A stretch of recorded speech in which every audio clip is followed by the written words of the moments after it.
Wonderful. Am I live? Can you all hear me okay? Yep. Great. Really nice to join you this morning. Eric Olson. I am a managing director in sustainability services at Accenture, and I'll say a little bit more about that later, but I want to get you straight to our speakers first. We've got a great conversation. We've titled it Building Resilience and Value Through Transition Planning for a Purpose, and have got a real treat and two very different pictures of this that I think you'll profit from and find really engaging. We're going to start with Charlene Lake, who's the Chief Sustainability Officer for AT&T, and Charlene's going to share with us in very practical terms what it has meant at AT&T to build the resilience of the business, everything from internal network resilience and things you'd think would be pretty natural for a telecommunications company, but all the way out to investing, for example, in programs to build community resilience. And she's going to explain to us why that makes a whole bunch of sense. So we're going to hear Charlene's AT&T story, then we're going to go to Spencer Glendon. Spencer's the founder of Probable Futures, longtime research leader for Wellington Management, and I just learned 5 minutes ago all kinds of crazy other things in crazy parts of the world. Grab him after we speak during coffee break. You'll hear some awesome stories. So, well, we're going to hear him talk about what he brings to the table, some really innovative approaches for humanizing the data and the stories in a way that will help us help our organizations take the kind of action that AT&T and some other companies have started to do. So that's our party. Charlene, why don't you start us off with the AT&T story? All right. Thanks, Eric. Thanks to ICE and New York Stock Exchange for hosting this platform for this important topic. And great to share the stage with you, Spencer. If you all don't know Spencer, you are in for a real treat. So my story is a little bit different. I started in the telecommunications industry after a brief stint as a print journalist.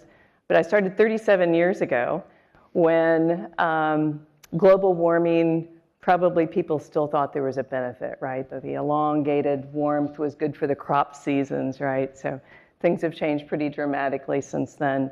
Now with AT&T, started a focus on sustainability. Did the business case 15 years ago, approximately, where we took it to the CEO and we made it actually a board accountability issue. And we started building from there, and it's been quite a journey since then. Fast forward to now, the reason why I am so excited to be here to talk about adaptation and resilience is it is critical to our business. It's critical to all of us, obviously, but especially for infrastructure companies. And I guess maybe I'll start out by just saying our philosophy is based on 3 beliefs, and I'll walk through those. One is resiliency has to be integral to your business. And obviously it is for us. We spend billions of dollars every single year on our infrastructure, $24 billion in capital last year. We have to do that because millions of people, and hopefully many of you, depend on our network, depend on it to thrive in what's really become a totally digital economy, but also in times of disaster. The first thing people need to do is they need to call for help. Second thing they do is they call their loved ones, right? So we have to build it into our actual business strategy.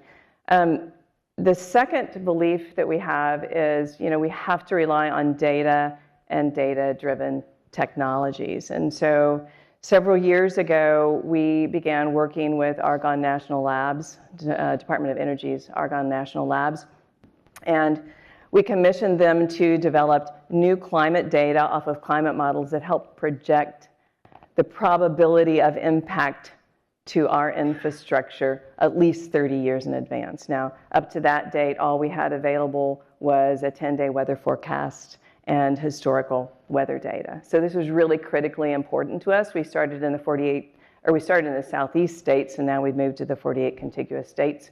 To have inland flooding and coastal flooding and wildfire and wind and all the things that are important to our network.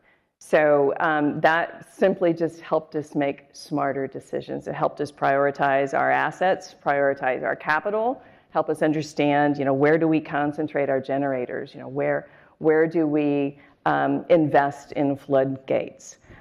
So what I missed was in telling you is that data actually we integrate into our systems, into our maintenance systems, and into our infrastructure planning systems.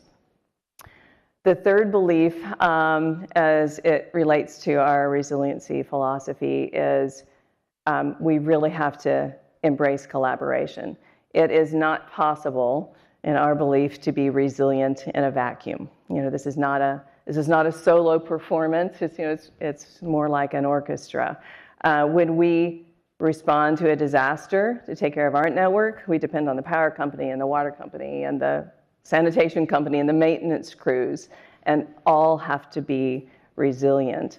And so when we got our data from Argonne, this new climate data, because of that belief, we actually started working with FEMA. So FEMA and Argonne and AT&T actually built the Climate Risk and Resiliency Portal.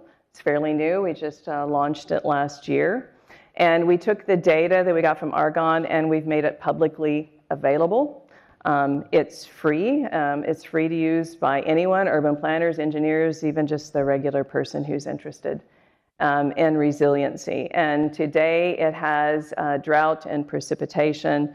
It has wind, it has wildfire. We have just loaded a heat index, and then we'll have the inland and the coastal flooding loaded later on this fall. And obviously this is something really important to us to put out in the public domain because we believe in community resiliency. This is something that can help urban planners determine, where heavy rainfall is so they can start their zoning and infrastructure work now. It helps us understand, where should we locate schools? Where should we locate daycares? Where should we locate hospitals? Not in the future floodplains. So again, it's just something that helps make everybody smarter, and it's free and open to the public. So it's one of those things that couldn't have happened without a public-private partnership. So lots of credit to FEMA and Argonne National Labs. So I'll stop there. Happy to go deeper on any of that, Eric, but that's yeah, start. So many questions come to mind. We're going to get to some of them, I'm sure, and then we'll run out of time. Spencer, before I turn to you, just in terms of framing, I love this story. A lot of questions about how we build the case, how we help people understand the need for it, and then how do we value the effort? How do we figure out how much is it worth to spend the money to enable our community partners to do the things we need them to do for our business to run the way that it needs to over the long term? These are great questions. One phrase I wanted to use, Spencer, as you and I talked, this is one of my favorite statements of what are we talking about when we talk about climate action, resilience. And I remember not so long ago that people didn't want to talk about resilience because it seemed like we were flying the white flag of surrender on mitigation, right? Oh, don't talk about adapting. You should be, we should be solving the problem.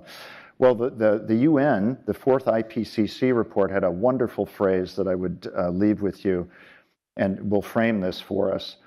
It said, real climate action is about managing the unavoidable while avoiding the unmanageable. So mitigation, though we won't be talking about it as front and center, is fundamental to what we're talking about. We will stress the system to the point where we can't adapt. So the whole thing is one big circle. Now Spencer's going to take that very dry, scary language and explain how he and Probable Futures are doing great work to bring it to life. Spencer. Yeah, thanks. I'm going to get up because there's a clicker. I'm going to show a couple slides. Oh yeah, sorry I didn't get your clicker. That's okay. So it's a pleasure to be here. I used to work in finance, as many of you now do, and many of you probably have the same perception of the world that I did, which is finance is practiced entirely on a two-dimensional screen. Finance is just a bunch of databases.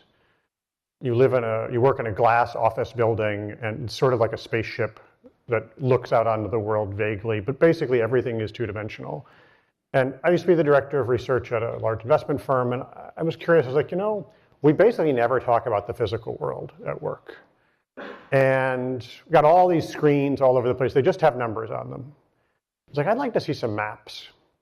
I'm going to show you some maps. But the other thing I got interested in is when I started learning about climate change, mostly out of curiosity and mostly because it wasn't in markets, I discovered the answer to a question I'd never thought that much about. But when I was in 7th grade, I had an earth science class, and it had this little mystery in it, which was that people settled around the world around 9500 BCE, and there's no evidence that anyone created a permanent community before that time.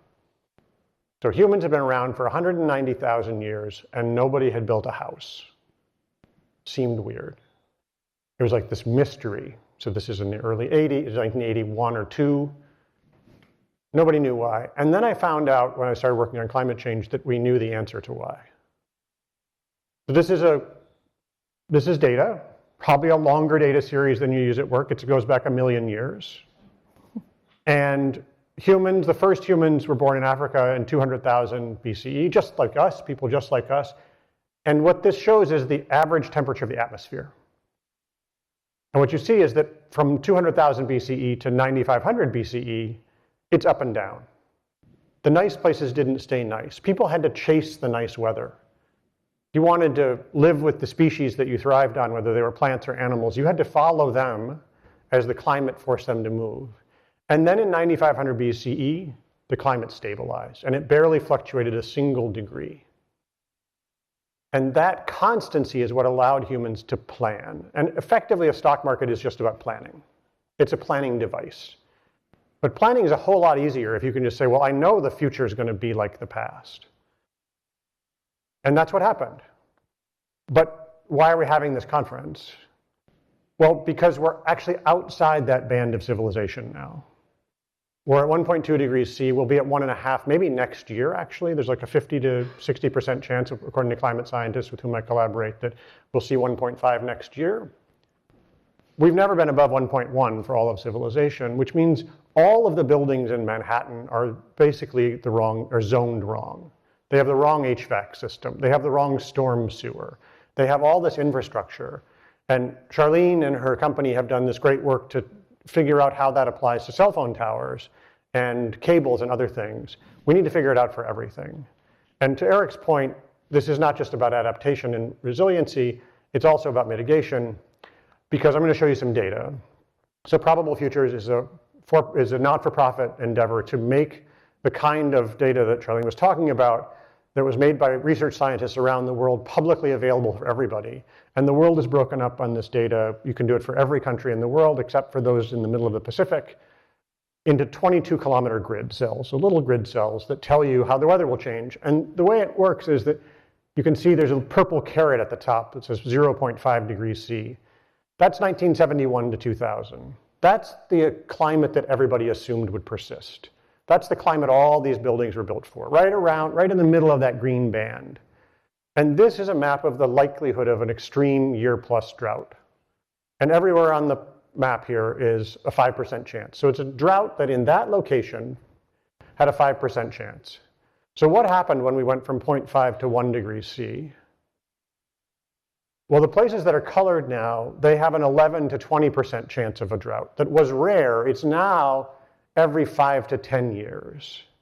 That's a big change. That's a really big change. It also has been very accurate. This data has done amazingly well. But what happens if you go to 1.5? Well, 1.5, the bright yellow is a more than 20% chance. I'm sorry, it's not a drought anymore. It's aridification, because a drought is something that's temporary, that's infrequent. But now we're talking about something that is much more common. So 1.5, this is a world we're going to have to deal with. And you see what this means in Mexico, in Africa, especially though in the Amazon. It's really remarkable. These are planning changes. This is about a combination of heat and precipitation. And Eric's right, this is also about mitigation. Why? Because if you go to 2 degrees C, you see radical changes. And this is the thing we're trying to avoid. 1.5 is unavoidable, but 2 is avoidable. And if anybody tells you, well, we'll be fine at 3, I fast forward to 3, red means it's all the time. What was rare. And there are hundreds of millions of people who live in places and grow their food in places that are dark colors on this map. And so we need to have the awareness of what we're avoiding and incorporate the changes along the way. And the reason is, Adaptation and mitigation go together. That story I told you, it's about how a stable climate enabled communities. Climate stability enabled people to settle, which allowed them to build cultures and then institutions like government that allowed for infrastructure. Only after you did all that did you get industry and specialization. The first limited liability corporation doesn't happen until 1856. After we've sorted out all that other stuff. When you can count on everything, you can have a stock market. But if you lose the stability at the bottom of this tower, yeah, stock markets aren't so great. So that's the story I'm going to end with this message. We're going to have to reconnect. Finance was abstract. It was a way, it was just judging. We're going to have to get engaged in exactly the way Charlene was talking about. Be aware of the physical world, be aware of our health, but then also be aware of the relationship with government, public-private partnerships, and culture, the culture of your board, the culture of your management, and then the communities on which you rely. And if you do that, then actually adapting to dealing with climate change can actually be great. It will be a hard project, but you'll probably wind up with better institutions. And so before I forget, when you go out just to the left, my colleague Peter Croce has our tool. You can play around with it, see it. You can do lots of things with it. It's not marketing because we're not selling it. It's not a market, but I just wanted to remember not to forget. Fantastic. Thank you, Spencer. So many questions. I'm going to direct a few from up here, but be ready. I am going to leave 5 minutes at least at the end to take your questions. So lots to unpack here. And maybe the first theme that would be good for us to talk about, just thinking of who we have in the audience, how do you build the right kind of literacy across an organization on this? And I will kick off with just telling very quickly a little bit of our own story. So many of you will know Accenture is a very large technology services company. Our CEO, Julie Sweet, made a commitment on the organization to sustainability, our own sort of net zero by 2025, a whole host of other things. The idea being that we need to be our own best credential when we're working for organizations. Now, the key part that I think ties to what we're talking about, and I'm in sustainability services, so you might go, oh, well, it's that guy's job to do the sustainability stuff for Accenture. Well, yes and no, because for every sustainability-driven, new, fun, innovative project we do, it's very clear in our strategy and what our management expects that there's going to be 8 times that impact being driven into the core business. This is not even primarily for the sustainability practice. This is for our managed services business. This is for our digital creative agencies. All the other pieces need to be working on behalf of these objectives, even if they don't know they are. So anyway, I'm giving away part of what I think is the part of the trick, which is make them literate without letting them know that's what you're doing. But there's more to it. What, Charlene, in your case, would you say about how you've demystified and helped people understand from the board and throughout what their role is in all of this? Yeah, well, to your point, trickery does work sometimes, so I kind of like that idea. Actually, for us, it actually starts with the purpose of the company, right? So, you know, our purpose is to connect people to greater possibilities. And when you think about it, it is not possible to do that unless you have a resilient infrastructure and a resilient company. You think about our frontline workers, you think about our, you know, we have probably one of the world's advanced network disaster recovery organizations. This is dedicated to disaster recovery, but they know firsthand the effects of severe weather, and they know firsthand that if we don't make our network resilient, that we can't deliver our purpose. That extends to our business technology organization, our technology, and the application of our technology. Our Internet of Things technology is making businesses more resilient. It helps them mitigate their climate risk. It helps them reduce their emissions, and they know every day when they come to work that that's part of how they are living their purpose. And that extends to the S and the ESG as well, as we extend our digital networks to those in underserved markets as we work to close the digital divide. So it all starts with the purpose of your company and tying the E and the S and the G to the actual purpose of your company, so people know every day when they come to work what they're supposed to be doing, and how they're fulfilling that purpose.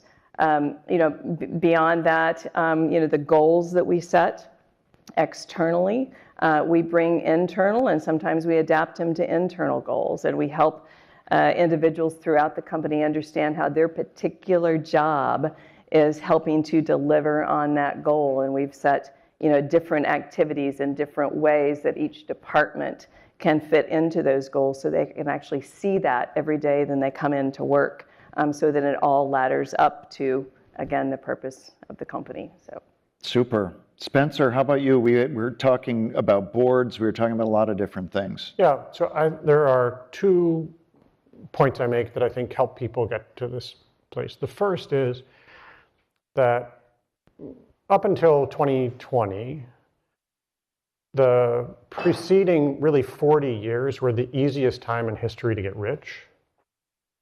Interest rates fell every year. Nothing really bad happened for corporate America. And what that meant was that the people leading the organizations, generally the ones who just took the most risk, the people who won the most often were the ones who avoided risk often, avoided thinking about risk. So we know this from the financial crisis in 2008, was that risk tools were just outsourced. Lots of banks didn't do even their own risk work. And that continues to be largely true. And so what you have is a cohort of leaders who didn't really think about risk. I actually spoke at an event for board members of the biggest endowments and foundations in the United States just before COVID hit. And I asked the whole room, I said, how many of you have had even one meeting or conversation about civil unrest in the United States, a pandemic, a climate catastrophe? I made a little list. Nobody raised their hand. And I said, this is crazy. This is your job. And they're like, you're just a pessimist. I said, all of these things have positive probabilities. Your job is to ask those questions. They're like, that's not our job. I was like, that is exactly your job. But I think there's a culture that de-emphasizes risk that's systemic. And it means also that the people who are in leadership positions, especially on boards, don't have experience with the kinds of risks that we're facing now. And their backwards-looking data doesn't have it either. And so the word I use with them is, I'm sorry, but you're going to have to use actually one of the best things about being human, which is imagination. You're going to have to use some imagination and ask some questions. And what I've learned, why we put this all on maps instead of on spreadsheets, is when people look at maps, they're like, oh, I've been there. Oh, we have, so I started working with one of the biggest banks in the world. At the time, sustainability reported to the director of reputational risk. That's where it sat in the organization. And then I showed to the C-suite these maps, and they're like, we have 40,000 people in Spain. And Spain looks bad. That changes this conversation where now they have empathy with some people, they see it differently.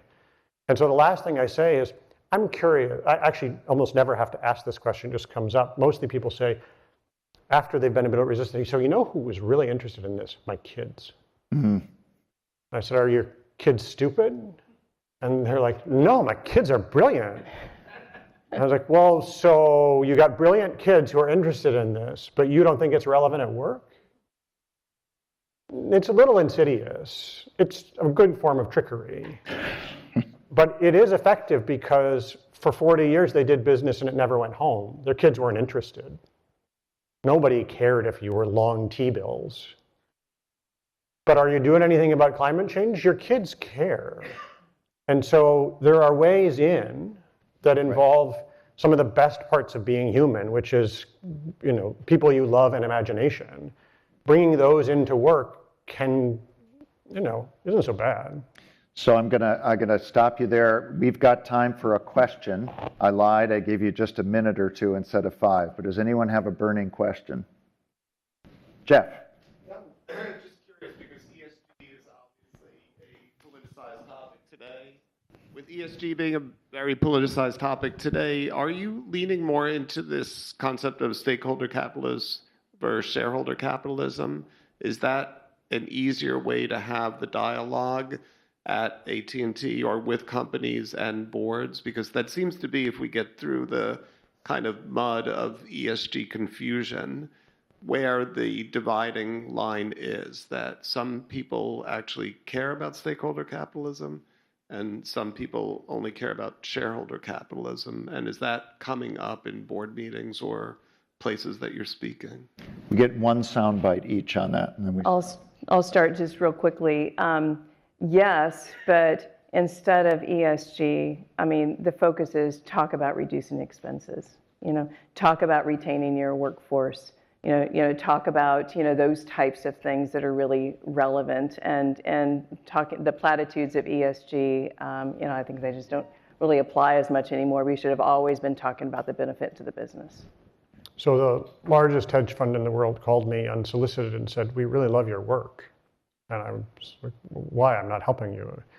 They said, "Yeah, but we really love capitalism. And the worse climate change gets, the less capitalism there will be for sure. Because every time there's a crisis, maybe AT&T will be ready, but most companies can't deal with crisis, and so the government gets bigger. The answer to all these crises is always the government. And that's bad for our business." I happen to work pretty closely with leadership at McKinsey on a pro bono basis, and that's my pitch to them is, your entire business plan is global capitalism, and it will go away if it's 3 degrees C. We don't take care of it. That's clarifying. So I'll just, Jeff, last word on that. I think I agree with these points, and for our work, we don't use the language of stakeholder capitalism per se. We happen to use the language of creating 360-degree value, right? And you'd look at it and go, yeah, that's stakeholder capitalism or balanced scorecard or something like it. The point is you've got to provide incentives for people that put other factors aside from just the net profitability of project up on a level they get rewarded for. And that's not so countercultural if you use the kind of language that people can understand. So anyway, we have to stop there. Thank you so much for listening. Thanks.